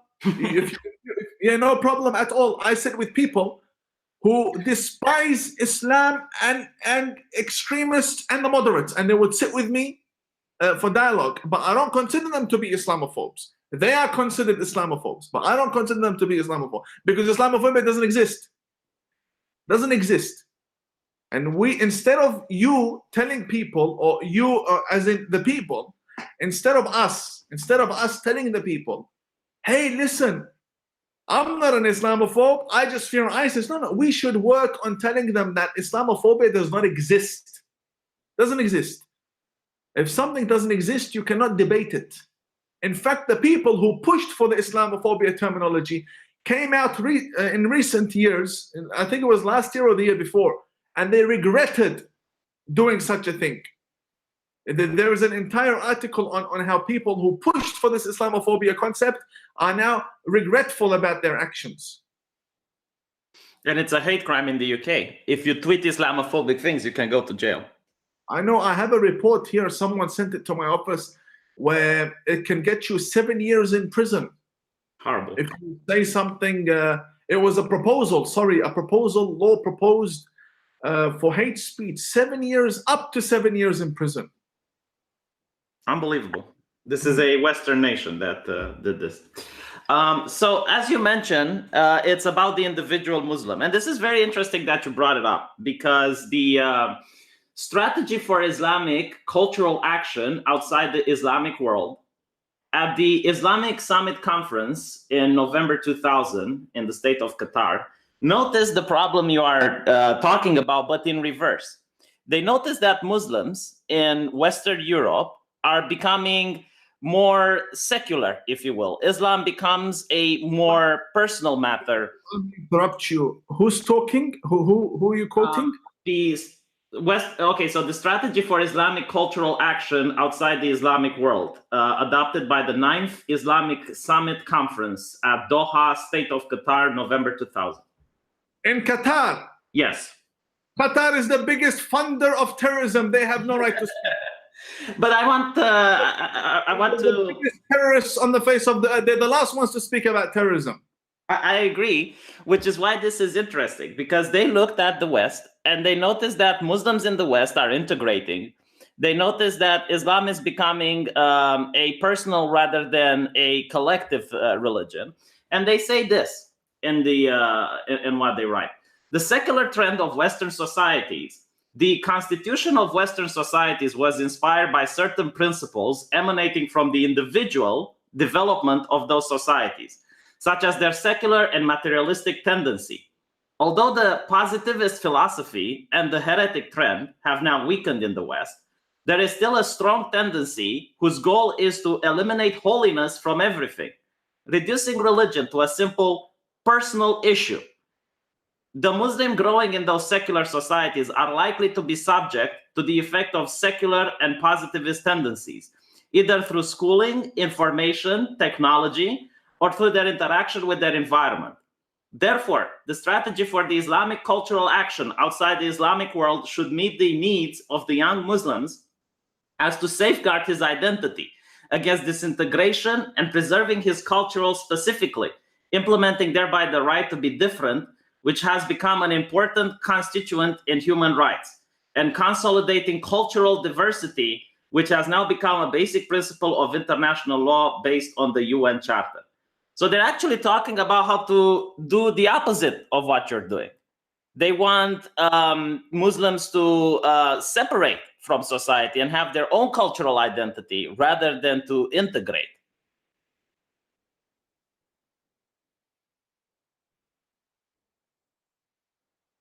And this was done in the year 2000, in November 2000. I think they lost communication.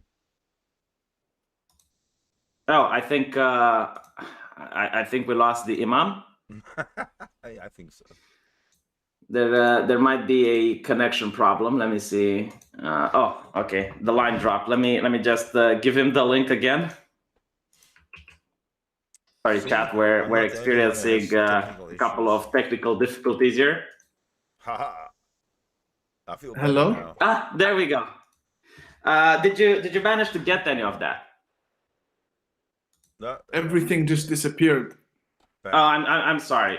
So basically, this organization, the summit, was talking about doing the opposite of what you're doing. They were talking about getting the members of the Islamic community to segregate and to adopt a different culture than the nations they're in. So my question is, why are then Western nations allowing foreign Islamic states to sponsor mosques on their territories so they can encourage this segregation to happen? The state doesn't allow people to fund mosques on its soil. Political parties allow. There's a big difference. Politicians allow. The state itself, if we want to be very realistic, the real government is the intelligence services, is the police. They are the ones who run the country. They are the ones who protect the country. They are the ones who have the authority to put any politician in prison. They are the ones. It's the law. The law is what governs the country, not any politician. The law doesn't allow people to infiltrate and to spread terrorism and terrorist ideologies. But these political parties have a way. They always have a way to do things within the law. And this is exactly how extremists spread. They do things within the law. Hizb ut-Tahrir we have in Sydney, 400 people. The police do everything they can. They have over 400 all under watch. But it's up to the politicians to ban such an organization. But they won't ban it because they are within the law. You see, sometimes the state doesn't do something, but there's always a way for other people to do that very same thing and to stay within the law. So, for example, funding of schools can be cut. We can stop Saudi Arabia from funding schools, but we can never stop them from gifting gold to politicians, from gifting very expensive gifts to certain people and certain schools. The gifts can then be sold and they take the money. No problem. For example, what country are we? Turkey, for example. If Turkey wants to send money to a specific cleric sitting in Austria, and they don't want to be caught red-handed by the government. So what they do is they tell the cleric to publish a book. The cleric publishes the book, he puts it on Amazon, Turkey buys 1 million copies, he makes his money, then the transaction is made. You see, when we sit with intelligence services, intelligence departments and agencies, we tell them these things, they go, whoa. You know? Yeah, no, even I as an Eastern European am mind blown by what you just said. You have women coming in from the Middle East. I'm a tourist with golden bangles from here to here. When she leaves, the gold isn't with her because she's gifting them around. You can just walk into cash converters or any store and swap it for money, right? Yeah. And it's like in Canada, in America, everywhere. There's always a way for them to fund and to spread their ideology. So what Qatar says is not important. Qatar is not important. Qatar is nobody. What they say is irrelevant. They are nobody. They're a bunch of crackheads. So I would like to tell you the Romanian system that we have in place to deal with radical Islam, and I'm curious if you approve of it or not, because I think it's unique in the world. Romania was a nation occupied by the Ottoman Empire for hundreds of years. And during that time, a lot of Muslims who didn't like the radical version that was in the Ottoman Empire left and moved to Romania in an area called Dobroja. Now, during the independence war from the Ottoman Empire, which is world-renowned as the Russo-Ottoman War, Romania was going to conquer Dobroja. And the Muslim community there said that instead of conquering us, we will join you in your fight against the Ottoman Empire. We will send troops, but we want to practice our religion once the war is over, and we want Romanian citizenship. So they made a deal with the Romanian government at the time. They managed to get their independence from the Ottoman Empire.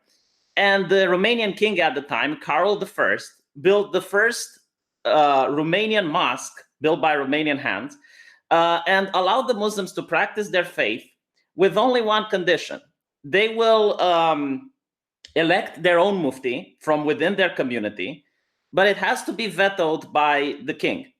So he would just look at the candidates, and if he didn't like one of them, he would say, no, you need to pick another one. And the system remained to the present. And recently, the Grand Mufti of Romania actually outed a couple of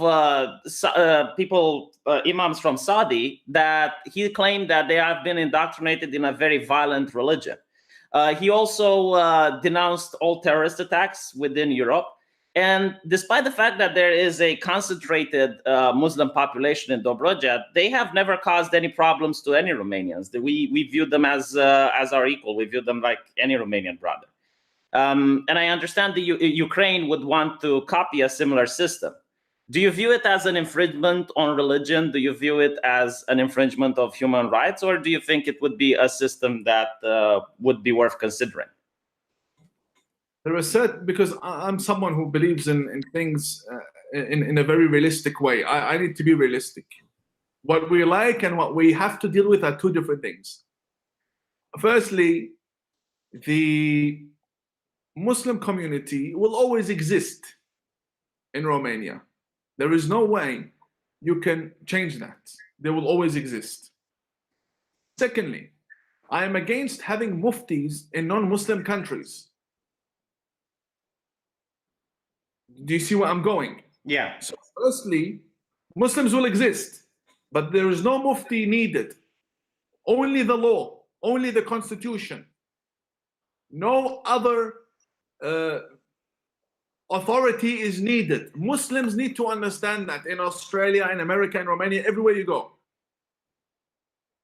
So there is no mufti needed in the West. Because the mufti in the West is nothing but problems. There is not one mufti that doesn't give you problems, because their mentality is very different. And Australia can speak and give you a good example of what muftis have been doing in Australia. The first mufti called women cat meat, called Australian women cat meat, because they are being raped, and he sided with the rapist against the lady. He blamed the lady for uncovering her body, right? The second Mufti said Osama bin Laden is not responsible for 9/11. The third Mufti, he says the West gives us only diseases. Okay, he's the current Mufti now. To me, they're dictators. They're dictators. They're in for the money. They're in for the halal income, and they're nonsense. We don't need muftis. So for the king to say that you should have a mufti, this is the biggest mistake he made in his life, in my opinion. The biggest mistake. Why are you a king for? If you're the king, then that's it. They should listen to you. If you're the government, then they will listen to you. If you give them the room to elect their own mufti, then the mufti has the authority to make them change against you. So there is no Islamic leadership in a non-Islamic government. It should not be there at all. Mufti belongs in Saudi Arabia, belongs in Iran. It doesn't belong in anywhere, especially in Christian countries. Should not never have them. And I made a statement in 2017. I said that if you want to prove that your mufti and your council that appoints the mufti are open-minded, then you should appoint a female mufti. Yes, female mufti. Show us a change. But they don't listen, these people. The entire Muslim governing body in the West do not include women. They don't include women. Take a look at the one in Australia. 250 men, not one lady. In any case, the point is, we have a module, right? This is a module that exists in every country. The same scenario. Muslims assisting the government against certain Muslims in order for certain benefits, right? And usually the government becomes very submissive. In such a scenario, the government has no experience. Okay, so now there are good Muslims who want to join us. Come join us, come join us. Now, the problem is the good Muslim can also be accompanied by a bad Muslim. You can have radical Muslims who say, look, we will join you against another type of Muslim. You see, an extremist Muslim fighting an extremist Muslim doesn't make this Muslim a good Muslim. Right? Maybe the army and the king were seen like a tool, you know, for them to use against the other extremist community. There is really no guarantee that these people will give you loyalty. Never at all. I'm not saying all Muslims are in that scenario are bad. What I'm saying is their demands were not appropriate. You don't demand from a king to give you authority over a certain group of people within his own kingdom. It doesn't work like that. It's either he's the king and they listen to him, or he's not the king. A mufti might be seen as though he is just a community figure. He's not a community figure. A mufti is an authority. A mufti is someone very powerful. In Australia, the election time, all of them go to the mufti. Oh my God, I didn't know that. I genuinely did not know that. Online. The pictures are online because he has authority. Never have a mufti in your country. Never do it. Yeah, see, this is what I like about having you here, because a lot of us non-Muslims, we don't know about these things. That, for example, as you pointed out, like the mufti is above the king, like he is the authority that challenges the government. That's his job. Please, That's his job. His job is to challenge the government. Please never suggest a female mufti before, because Linda Sarsour as a mufti would be a scary thought. Linda Sarsour as a mufti, she would be scary. In any case, she is one corrupt individual. Well-trained, well-funded, and corrupt. Linda Sarsour. I know. She diverted money from charities, as I recall. She also told a woman that suffered female genital mutilation that she doesn't deserve her vagina. There's something not right when it comes to reading about that lady. No. It's not about her not being right. She's 100% right, because that's how Islamists are like. That's how they're like. She's perfect. She's the perfect model for an Islamist. Perfect model for an extremist. That's how they are. That's how they are. That's the perfect image for an extremist Muslim. She's 100% right. This is her ideology. And we should thank Linda Sarsour for showing us her true ideology, her true manners, her true ethics. Because many of them, they try to hide it. Linda doesn't. So I noticed a brand new type of Muslim in the West, the progressive Muslim. I like to call them the cosplaying Muslims. It's usually very wealthy, like middle class, sometimes news reporters or famous people that would just put on a hijab. They also put a ton of makeup that, in my opinion, goes in contradiction with the idea of the hijab, which is supposed to give you modesty. And they go around, you know, claiming victimhood and pretending they're a victim because they chose to convert to Islam. And do you view this as the Western progressive ideology corrupting the Islamic faith? Makeup is not progressive. Makeup is you know when Prince Harry got married to Meghan? Yes. Did she have any makeup on? I think so, yeah. She hardly had any makeup on. If you look at her wedding photos, she hardly had any makeup on, right? Makeup is not I would like to call it the scale of measurement as to whether someone is progressive or non-progressive, right? Meghan didn't have makeup on as much as Arabic women would have, Muslim women would have in their weddings, right? Or even extremist women have under the burqa. Makeup doesn't mean you are progressive. It just means you're non-religious. That's what it means. And being non-religious does not mean that you are not an extremist in your ideology, right? We have many atheists in the Middle East who will wish death upon America and death upon Israel. And they're non-religious. They have no religion at all. But they still want to see Israel annihilated, still want to see the West destroyed.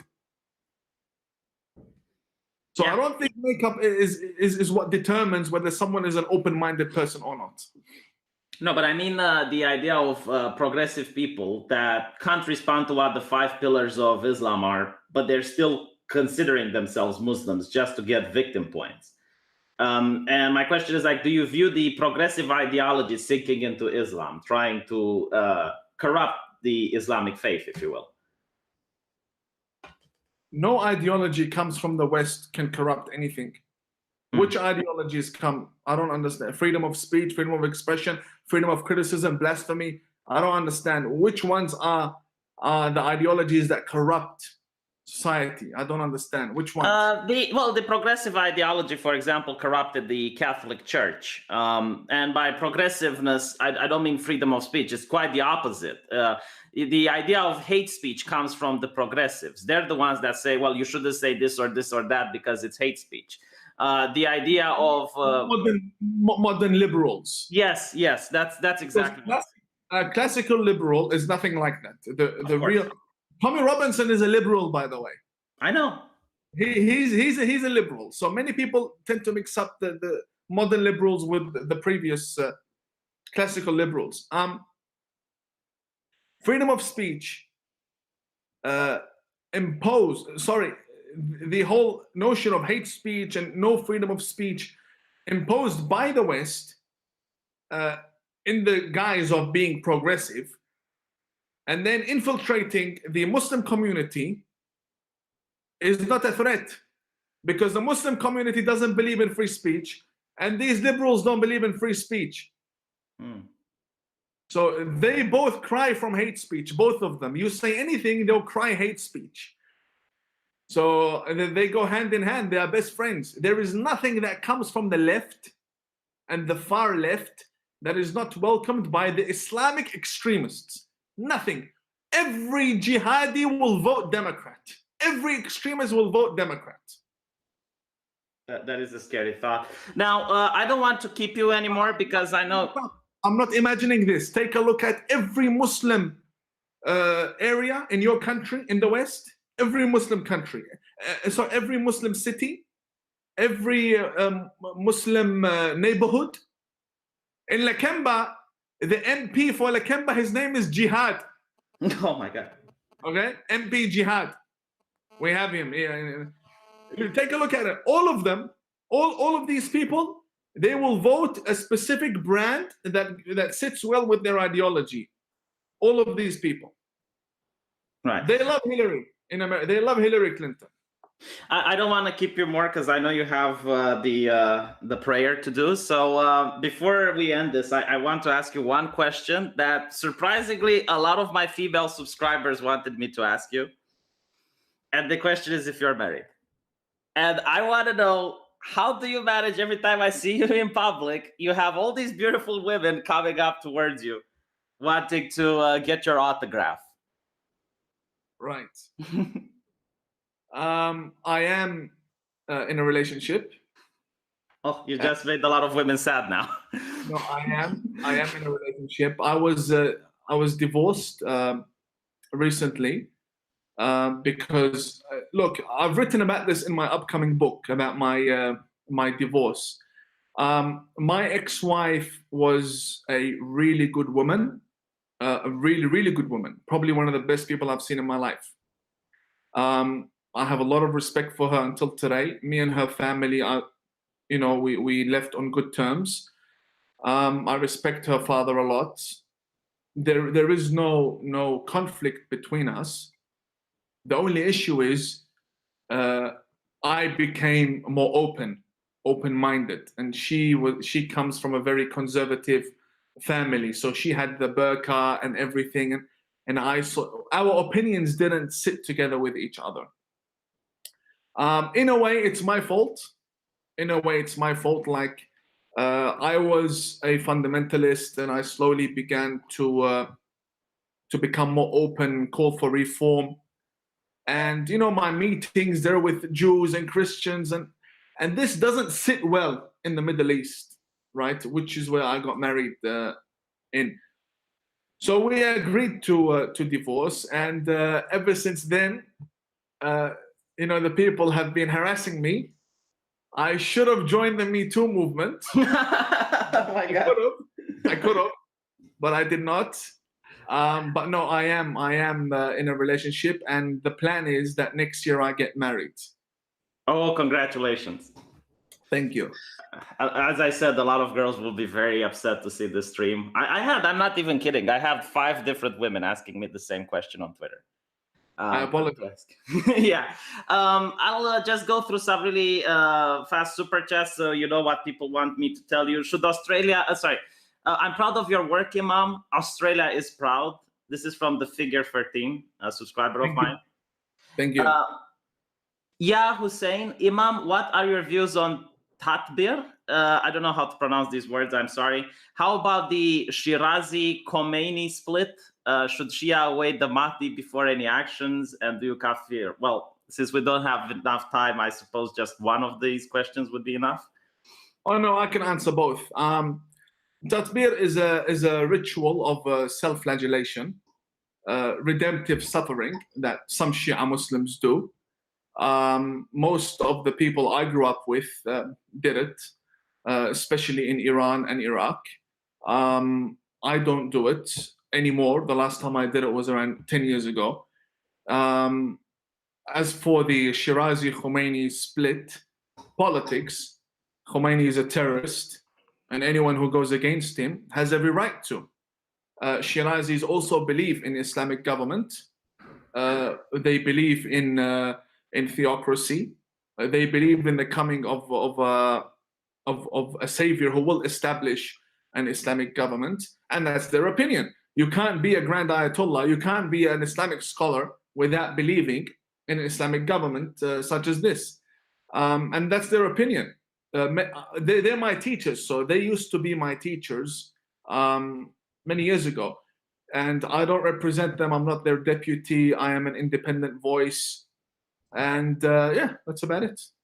An American by the name of Isaac Wardell, mainstream media are moral cowards with a shrinking audience. Stay strong, Imam. You inspire hope for a safer, kinder world in everyone that hears your message. Thank you. And now we have someone from Germany. Mr. Tawhidi, big fan of yours. You are a gold jewel in the world. I hope you stay safe. We need Muslims like you who want a reform of Islam. I guess you covered it. This was a message that, yeah. Very kind of you from Germany. Thank you very much. Should multiculturalism be bring your culture with you, but where it conflicts with the country's values must take precedent? I think this would help with integration and reduce hate. This is from Australia. Very quickly, multiculturalism in its essence is a good idea, but doesn't work. One of those good ideas that never work. Can Imam there are exceptions, but in general, it doesn't work. Can Imam Tawhidi explain of false teachings of Muhammad's wife being 9 and she was 20 already with a child? Is this a dichotomy in the faith? Can you please read it in my upcoming book next month? My book is next month, comes out next month.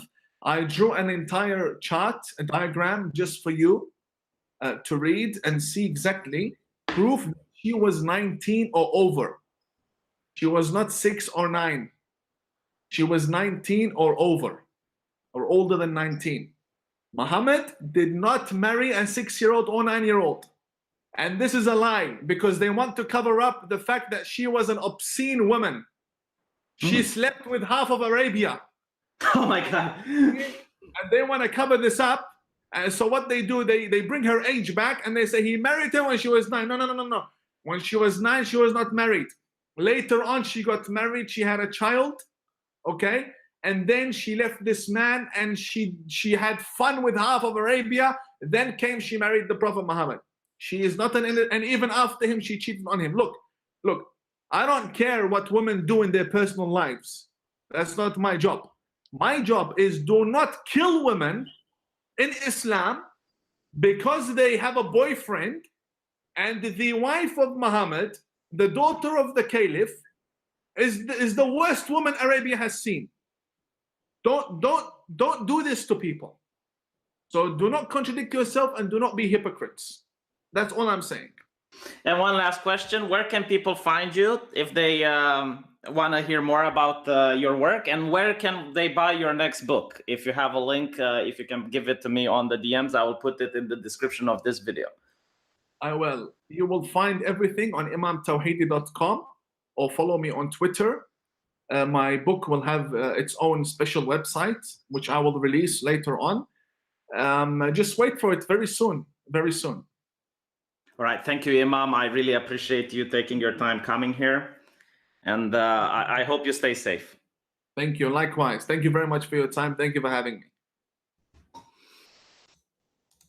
All right. I will sit here and read some of the other super chats. I'm sorry I had to cut it short, but we had an arrangement for 45 minutes because the Imam has to attend his daily prayer. So let's see what the other super chats I got. Again, I'm sorry if I did not manage to ask the questions you wanted me to ask, or if I didn't manage to get through all of the super chats. I did my best within the time limit available. Kubusk 7, all this talk about kings make me want re-implementation of monarchy even more. Give me back Kingdom of Prussia, XD. I really hate the Kingdom of Prussia because I failed at history class about Prussia. Again, the Germans and their history, very difficult to learn. The German question resurfaces. The figure 13. I'm proud of your work, Imam. Australia is proud. Should Australia adopt the Romanian model for Islam? You're a legend, mate. Keep up the good work. By Zilus 14. I asked the Imam about it. He is on the opinion that Christian nations should not have a mufti. Nusantra Rising. Okay, I asked your question directly. Kubusk 7. Christianity was reformed with a 30-year-old. Doesn't he believe Islam can be reformed in a similar way? He denounced the idea of Islam can be reformed. He pointed out that the Quran and the Hadiths cannot be rewritten or reinterpreted. And as such, he does not believe in a reform of the Islam, but he does believe a reform of the individual Muslim. V. Tommy wrote a book about the Quran and put it chronologically. I think you thought about that, possibly. Mr. Tawhidi, big fan of yours. I read this one. Zilus 14, also read yours. Friedrich Marx, this guy's a bit of a shit poster. He does like to stir the pot every now and then. I really love his takes on some issues, like, for example, the way he exposed Linda Sarsour of not being a feminist was to ask her to go to Iran and protest with her fellow feminists over there, and to consider that her personal jihad. Plot twist, she decided not to go. And finally, Bipolar, you're against a lot of modern Islam, why stay? I'm sorry I did not manage to ask him this question personally, but I assume that he is born in Australia. I don't know. I don't want to answer on his behalf. I hope you guys enjoyed this. Hope you liked it. Please, if you want to help my channel, share it around. And I'll see you all tonight in how many? 6 hours on my other live stream channel to talk about the news.